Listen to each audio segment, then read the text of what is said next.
think the biggest achievement is bringing 3 countries with different contexts and backgrounds and come up with so many similarities. That's something that, I think is very, very important, and it also shows that we may be different, but we have some common problems and issues that we can work on together. I would say each of these case studies have come up with a forward-looking agenda.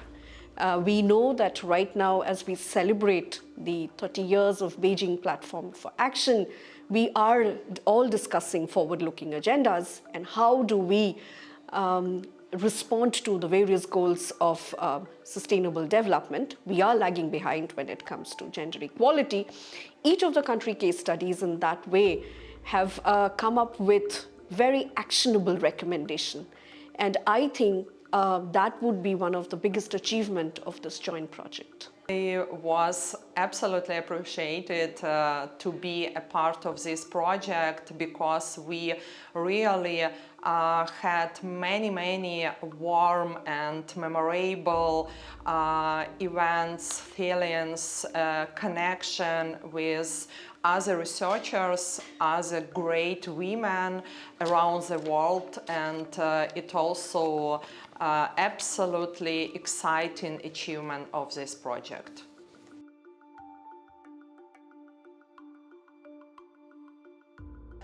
Well, the project gave us the flexibility to design a methodology which I would say is very different, because we had the flexibility to be very creative when we designed the methodology, and we had also, as part of the project, we could capture a lot of voices. So in this case study that we've written, it is not just organizations or academia or the think tank or some people part of the women's movement that we've interviewed, but we've actually gone to the women who are part of the local feminist movement or women who have formed federations at a local level. And because our methodology was very flexible and it typically borrowed from a feminist and was sort of influenced by a feminist research perspective, our whole point was to capture as much as possible the lived experiences of women and go beyond the theoretical perspectives, try and understand how much has the feminist concepts really can be applied or has been applied, and what can we learn from what the local women has been saying and doing, and in some ways also reshaping the feminist discourse. This project seriously broke down for us these informational barriers and these research borders in this field, feministic field. And it's also very important that this project shows us this diversity, research and not only issues diversity, but feministic diversity in different aspects. This project differs from others in the sense that for us in Ghana, it enabled us to look at strategies that had worked before, something that we hadn't, even though we knew that we had made some achievements, we had never really documented. And so this project really allowed us then to look at the different strategies that feminist organizations, women's rights organizations have used over the years in achieving progress in our country, the issues around advocacy, mobilizing different, communities and individuals on, to achieve a certain goal. I think that this was really, really important for us.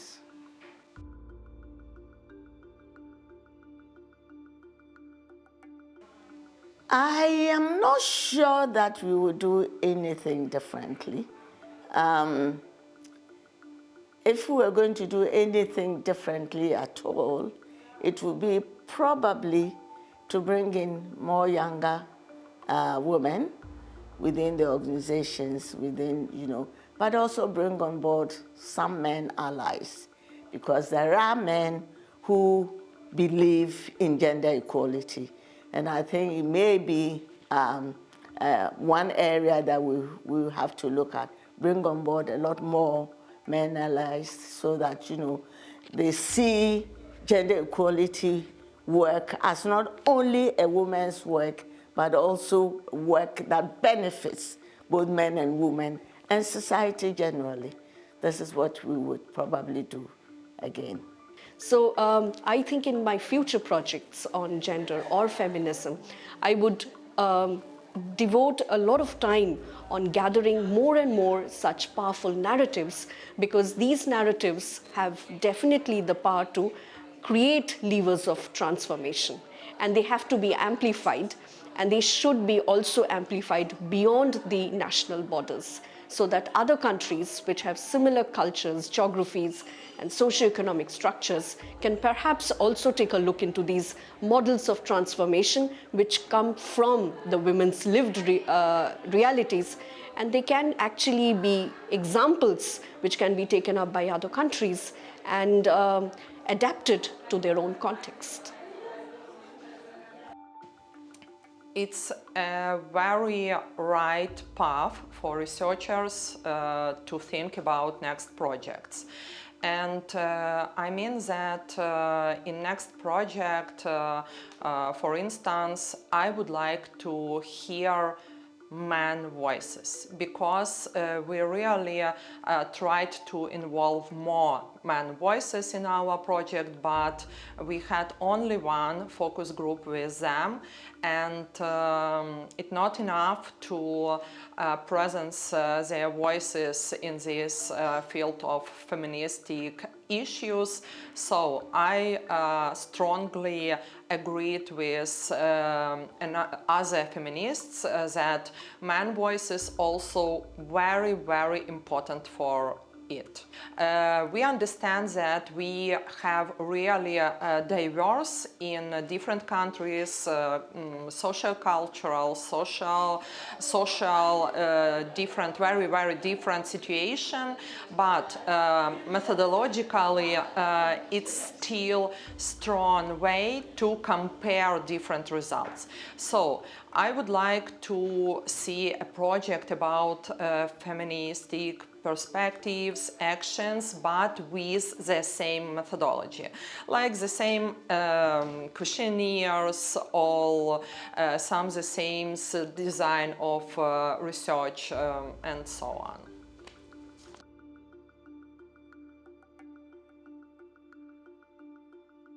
I think one of the message that clearly comes out of the project that we did in the context of India is we need a stronger alliance formation. And it is not just between women's groups, but with other social movements. And that's the only way that voices, marginalized voices, can be amplified. Their voices can then become part of policy making and also become part of the programs which are being launched by the government. Unless we create platforms for making them visible, they will always remain marginalized. And the work that they are doing at the grassroots level will never reach the policymakers. That's one thing. The second thing is we've seen how grassroots federation, once you form a women's federation at the grassroots level, that's a very powerful tool of collectivization, and that really changes the way women look at gender inequality and also gives them a lot of agency. It is only not just in India that we should be forming or strengthening the alliances. For voices to be actually amplified, specifically of the marginalized groups, and here I talk about the entire gender spectrum, we need to also have international alliances, and these alliances really need to be strengthened. And it is not just feminist alliances that globally needs to be strengthened, but feminist alliances also need to work with other social groups, other social movements, because gender inequality is just one form of inequality, and we know gender actually works with many other forms of inequality. So if we want to eradicate inequalities all forms, then a stronger alliance within feminist groups and also between other groups is needed. And that has been the biggest takeaway from the study.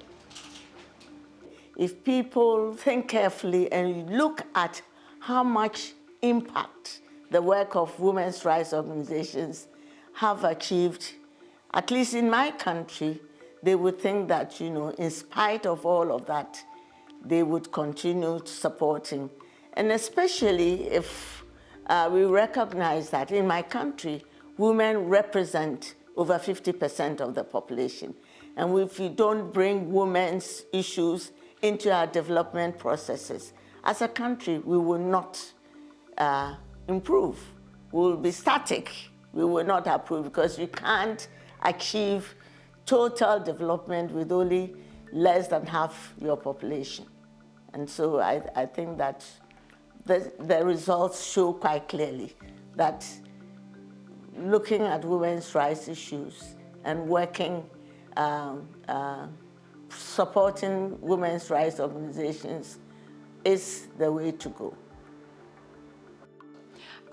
In Ukraine context, we don't have some strong rules about abortion, reproductive rules, etc. But militarization of our society, grown up these questions about demographical crisis. So now we have latent pressure on women. And it means that women responsible for demographic crisis. And it also aligns these global trends.